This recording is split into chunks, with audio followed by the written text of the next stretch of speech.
Snow is supposed to make the world quiet. But on a February night in the mountains of Northern California, it swallowed 5 men, a running car, and every reasonable explanation. When a forest ranger found the Mercury Montego, it was abandoned on a remote road, high above the snow line. The doors were unlocked. A window was rolled down. Inside lay neatly folded maps of places the young men loved, uneaten snacks from a late-night stop, and not a single footprint leading away in the fresh white drifts. For months later, when the snow finally melted, search teams followed the road deeper into the woods.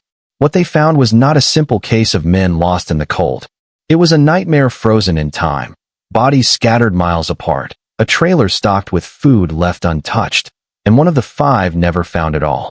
This is the Yuba County Five, often called America's strangest hike. And almost 50 years later, no one can explain why they walked into the snow or what they thought was following them. On the afternoon of February 24, 1978, 5 men from the Yuba City and Marysville area climbed into Jack Madruga's turquoise and white 1969 Mercury Montego. They were all between their mid-20s and early 30s. All of them still lived with their parents. And all of them relied on strict routines and familiar places to feel safe. Their names were Theodore Ted Weiher, William Bill Sterling, Jack Madruga, Jackie Huett, and Gary Mathias.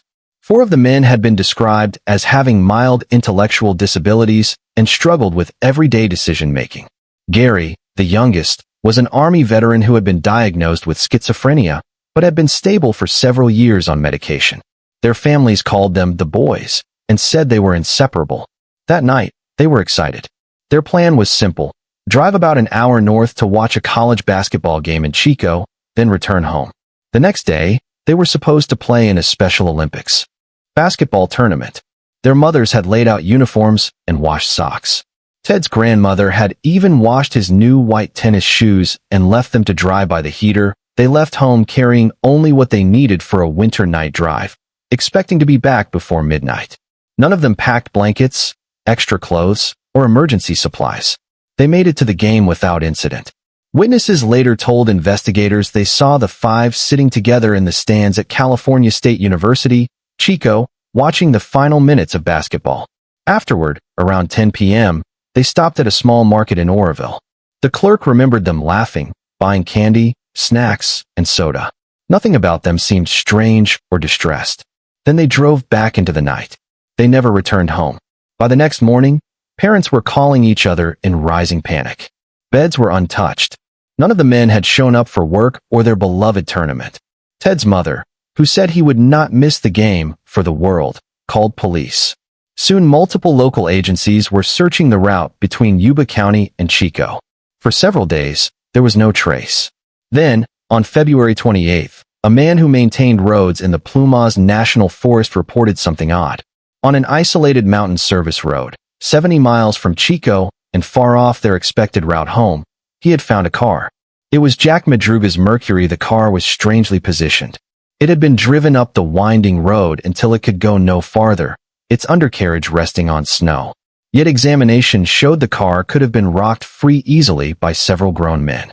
There was fuel in the tank. The keys were gone, but the doors were unlocked and one window left open inside. Investigators found the wrappers from the Oroville snacks, programs from the basketball game, folding maps neatly stacked. The car started immediately when hot-wired. There was no sign of mechanical failure. There were no footprints in the deep snow around it, only faint, chaotic impressions that searchers could not read before fresh storms covered them. Then came a witness whose story made the case even stranger. A man named Joseph Shones told deputies he had been driving that same road on the night the men disappeared. His car became stuck in the snow. While trying to free it, he experienced chest pains and had to lie down inside, alone, in the freezing dark. According to his account, sometime near midnight he heard whistling and saw lights. Looking out, he said he saw a group of men, a woman, and perhaps a baby, along with what looked like a small truck. He called out for help. The figures stopped talking, turned off their lights, and vanished into the trees. Later, he told investigators he believed some of those men were familiar faces. Winter storms buried the mountains. For months, there were no new leads. In early June, as snow receded, A group of motorcyclists exploring back roads noticed a sour smell above a remote campsite used by the Forest Service. Searchers moved into the area near a small, locked trailer almost 20 miles from where the car had been abandoned. Inside that trailer, they found Ted Weiher. He lay on a bed, stretched out under 8 neatly tucked sheets and blankets, as if someone had tried to make him comfortable. His feet were badly frostbitten. His body was terribly thin. A forensic examination suggested he might have lived as long as 8 to 13 weeks after the night the group vanished. The trailer itself was a cruel paradox. On the shelves were dozens of sealed sea rations and canned food. In a storage area sat a propane tank that could have provided heat and hot water. A broken window suggested someone had forced entry, but the supplies were barely touched. The propane valve had never been turned. Outside, search teams followed a trail. Along the road between the car and the trailer, they found the remains of Jack Madruga and Bill Sterling scattered by animals. Days later, near the trailer, they discovered bones and clothing identified as belonging to Jackie Huett. Officially, the coroner concluded the men died from exposure to the cold. There were no confirmed signs of violence, no gunshot wounds, no forensic evidence that another person had attacked them. On paper, it was a tragic accident in the remote winter mountains. For the families, that explanation felt impossibly thin. Why had they driven up a dark, unfamiliar service road in the opposite direction from home? Jack Madruga disliked the cold and guarded his car. Relatives said he would never have turned onto a snowy back road. He did not know. Why had no one used the trailer's supplies?